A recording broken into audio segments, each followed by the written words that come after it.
Hey guys, Dave from Nerdarchy, for nerds, by nerds, hanging out with this nerd. Nerdarchy's Ted. And today we're going to talk about what we know about Mordenkainen's Tome of FOES.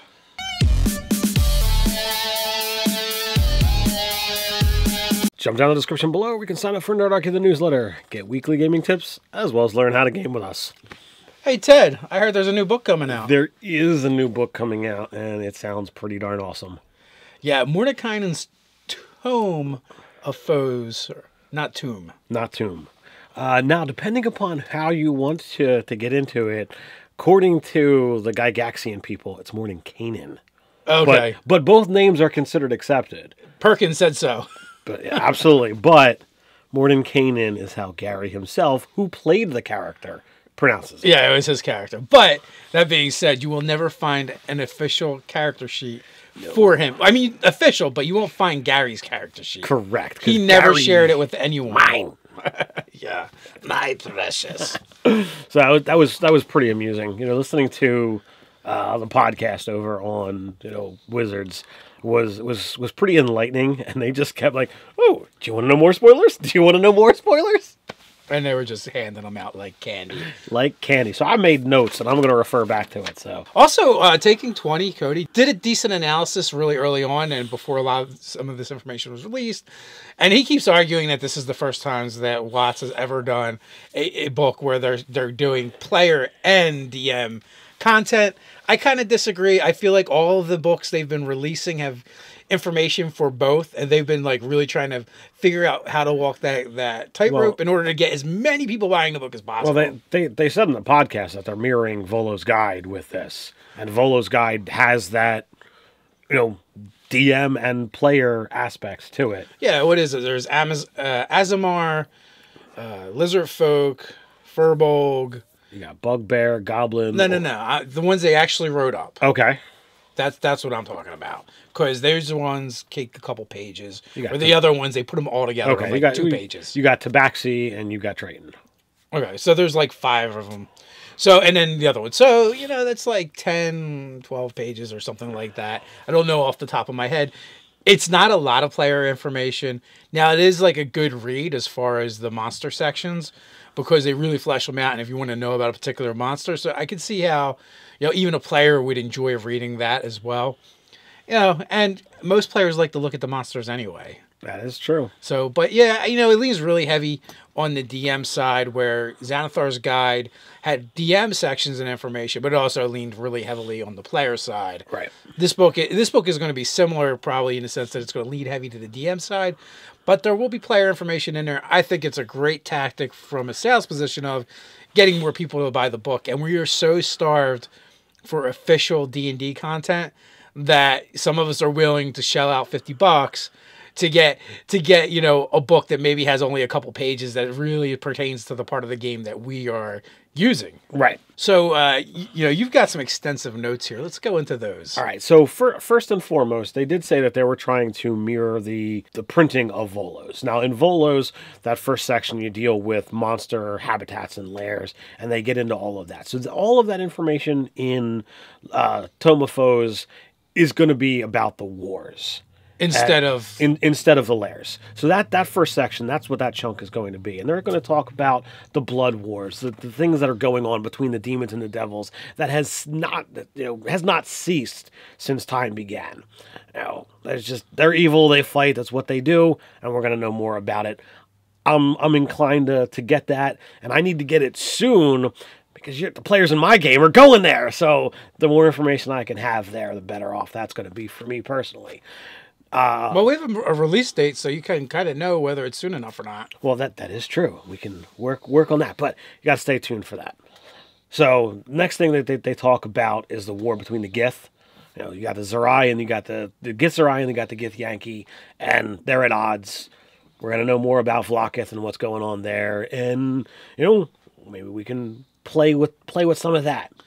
You can't talk about the Gith without mentioning Mind Flayers. So there's going to probably be a huge chunk that's going to go into that as well. And, the Mind Flayers could literally be its own section, because they have a storied past with enslaving other races, and then the other races kind of rebelling and getting free. It's happened with the Gith. It's happened with the Duergar. So that could even be a section unto itself. Very, very possibly. I mean, they did mention in the podcast extensively about the Mind Flayers, and that you don't have a good Mind Flayer; it just doesn't happen. To me, it leads to believe that there's going to be some amount of Mind Flayer stuff in this book. They mention in this war section the lack of wars dealing with gnomes and halflings, and that in and of itself is worth bringing up and having a section. Yeah, well, I also feel like Mike Merle's hinted at maybe they're going to add one.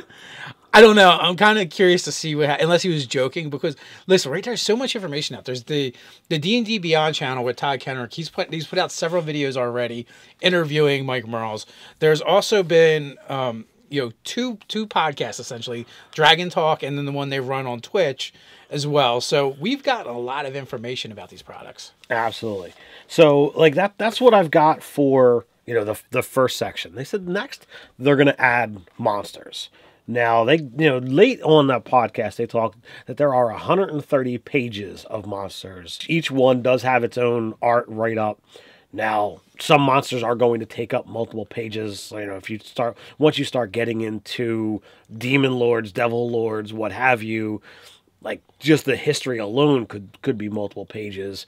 So they said that there's over 80 pieces of art content, and from what they were talking about on the podcast, like some of this art is just absolutely spectacular. Oh, it's going to be demon lords and archdevils. That's going to be pretty badass. Well, I believe they're focusing heavily on the devil lords, because you can get archdevils because you can get the demons in Out of the Abyss. That's true. I mean, they've been known to reprint stuff, so like maybe Orcus and Demigorgon. Well, Orcus, I don't know if Orcus was actually in it, in Out of the Abyss. I'm not entirely sure. Or he might have been, and we actually covered him already. But so that's it. So with this new monster section, some things are going to be brand new monsters, where some things are going to be complete and utter reprints from earlier editions. To me, I'm more excited for the new stuff, just because it's like, okay, well, I've seen that. I can recreate the old stuff if I really need it in my game. We're DMs. It's what we do. We can bring back old monsters if we really need to. But having the Devil Lords and Yugoloths in there, I think that's going to be really interesting. The mercenaries of the underworld is an aspect that I'm interested in, because again, I want to be able to throw some roleplay stuff once you guys get into the Nine Hells or into the Abyss, however you want to look at it. Can't have Solars running around. That's just not going to be right. So I am kind of curious to see if Asmodeus gets a write-up or not, because I believe he kind of got promoted eventually from just being an archdevil to being like a demigod or, godlike being, which it makes me a little sad because I would like to see the write-up, and two, because I'm really a huge fan of Asmodeus. Only time will tell. I love his work. I just love it. But they also talked about, like Leviathan-like beings or things like the Tarask. So, like, there's going to be some new big monsters that they're going to throw out there. So, maybe we get some more big bads to throw as your, campaign enders. Well, we already know that they're planning on focusing on the latter part of the CR system.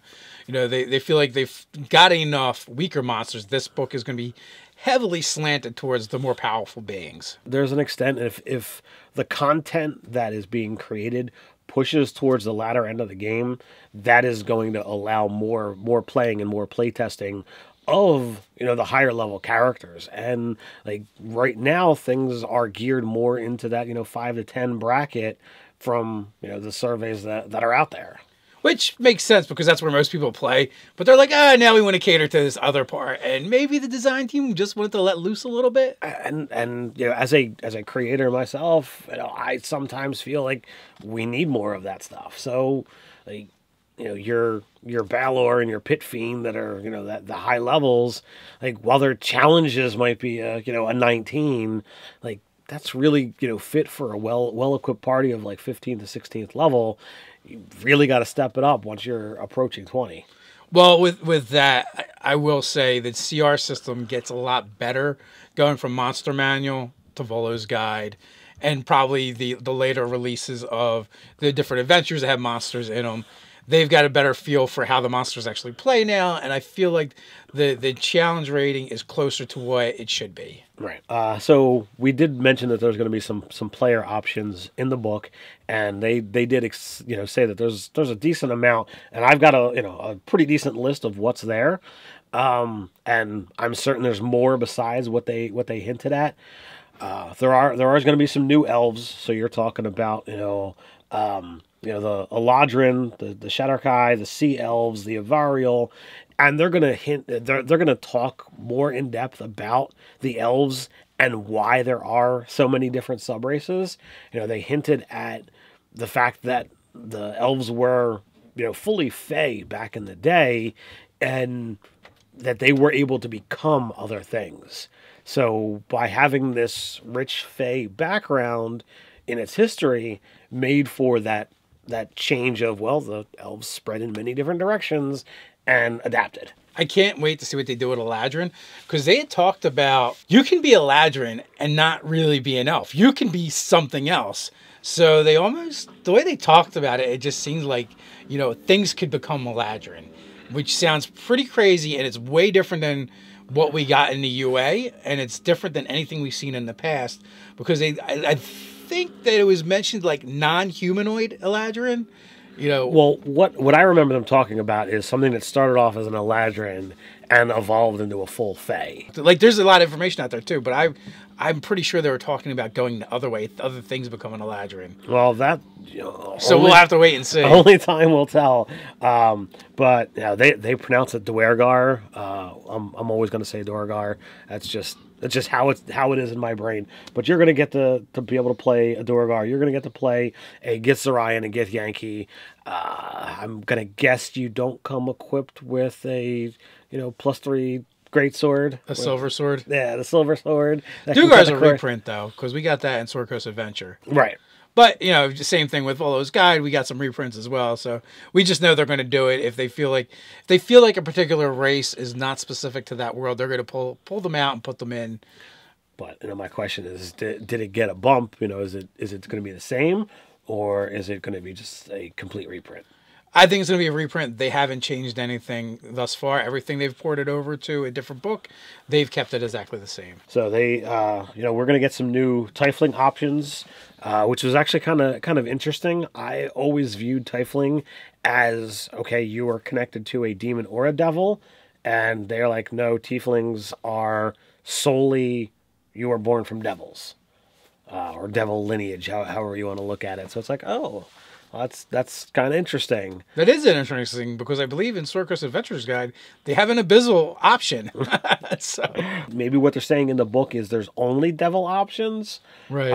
But, that's what they were talking about, is that, according to the lore that they're talking there, if I remember correctly, I've been known to be wrong, that it was Tieflings come from devils. So, I don't know. They really, kept... the podcast was amusing. They kept talking about the elfy elf that ever elfed. It was pretty darn amusing. Getting back into monsters, they have add-ons for cultists. So if you want a cultist of this particular area or this particular devil, you mean like the UA they put out? Similar. It's probably literally the revision of that. They took the surveys, took what they liked, and I suspected that was going to come forward, so which is really cool. So we're going to get a mix and match for your cultists, and they're going to be flavored towards, particularly demons and devils. So I like that. We're going to get some new Cambion variants. We're going to get, some clockwork creatures. To me, that all sounds very exciting. Again, they joked about it, but the one dude was pretty serious about wanting to make it happen, just to kind of tweak Mike Morales' nose. Was to eventually make a unicorn race or a unicorn centaur. That wouldn't be in this book, because that's that was just in the conversation. So I wonder how much of Mechanus and the Modrons are going to find their way in here. And, I can't remember if they're at war with anybody. So that would be great if they are, and then we got an inclusion of them. And that would work for the clockwork stuff. Absolutely. So that's definitely something I would love to see. All right. So the book is supposed to be releasing, if you want to get your in your gaming store the variant cover May 18th, and the variant cover was made by, or drawn by Vance Kelly, and then it's supposed to release generally May 29th. And that the art on the regular cover was Jason Rainville. You're going to also be able to get it over at D&D Beyond as well. I believe there's like some kind of pre-order over there. I mean, we'll have a link in the description for you guys to pre-order it if you want to help support the channel and get it through Amazon. I don't know what we're going to do yet. We're going to try and get our mitts on it as soon as possible, so we can. So when we do get it, we'll be able to review it for you guys to check out. But yeah, I'm excited for this book. Like, Volo's Guide is still my favorite book that Wizards of the Coast has put out for 5th edition Dungeons and Dragons. Xanathar is great, but there's so much in that book I'll probably never even use or touch. And it's a boring book to read. Not that it's a bad book, but it's just player options and spells. So that kind of stuff reads like stereo instructions as far as I'm concerned. Whereas Volo's Guide to Monsters is you had these really great sections on monsters like that were like just really engrossing to read. It was engrossing to read, and it's like, oh well, now I want to use this. How can I incorporate this layer thing into my current game? So it really pulls you in. Yeah, and then monster stats and monster blocks are actually more interesting and fun to read, in my opinion, than class options. And I think there's a lot of people out there that will agree with you. Yeah, there's always going to be people that disagree because they're never on the other side of the screen. They're just players, so they look at I can do this and I can do that. But as we do both, we game, or we play and we do DM. For us, like there's more in the running. So it's like for me, I always want to read monsters. I always want to see what else can be used, and the lore. Like earlier editions, you had the some hand wavy kind of things of, well, here's where this came from. And as our hobby has moved and evolved over the decades, like they have taken some wondrous things and turned it into fantastic ideas and made things that were just kind of there before, now its own thing with its own rich and deep culture. And to see these things continue to grow, it just gets better and better. So, which cover are you looking forward to? I haven't seen both covers yet. I listened to the podcast, and I was like, "There's no art here," and I made all these wonderful notes, but didn't look at the two covers. Well, Nate the Nerdarchy had shared some pictures with the misprint on the one cover, and I've been looking, and I feel like this time around, like Xanathar's Guide, I actually really enjoyed the non-variant cover. And this one, it might be the same as well. Now, Volo's Guide has an awesome variant cover. I'm going to have to say, I don't know, last time, was it Tomb of Annihilation that we actually ended up with like 50 copies somehow. And we recently gave away a few. With Xanathar's Guide, I think we had a couple of copies, not quite as bad as with the Tomb of Annihilation. But I'm curious to see how much we end up with, because we both ordered on Amazon, then we ran out to the store and picked them up in person. Then I think the Wizards people sent us one, and we may have gotten one more somehow too. So but the fun part was we had a lot of books to give away, which we love doing. Absolutely. So the question is, how excited are you guys for Mordenkainen's Tome of Foes? Continue your discussion down below. While you're down there, don't forget to like, share, and subscribe. If you want to pre-order your copy and help support the channel, you can go to the description and click that link for Amazon. So until next time, stay nerdy.